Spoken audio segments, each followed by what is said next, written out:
Մեր ուժի անունից պաշտոնապես ասում եմ, որ մեր իշխանության գալու պարագայում Հայաստանը չի հրաժարվելու միջազգային որևէ պարտավորությունից, այդ թվում այն երկու փաստաթղթերից, որոնք Նիկոլ Փաշինյանը ստորագրել է, անկախ են հանգամանքից,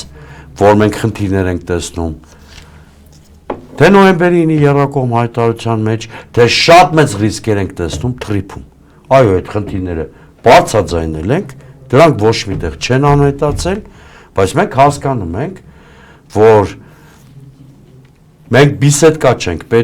պետություն ենք եւ չի կարող նոր եկած իշխանություն զրոյական կետից սկսել ամեն ինչը երկիրը տանելով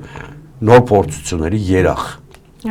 Այ մենք Նիկոլ Փաշինյանից հենց դրամով ենք տարբերվում։ Երբ որ ինքը գնահատական է տալիս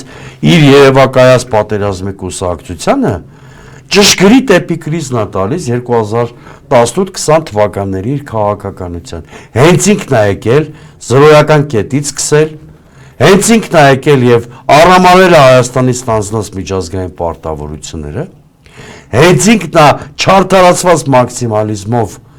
ի դերև արել բանակցային միջավայրը եւ փաստորեն երբ որ ասում է պատերազմի կուսակցություն, Նիկոլ Փաշինյանը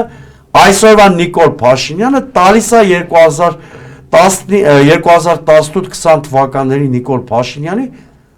էպիկրիզը քաղաքական։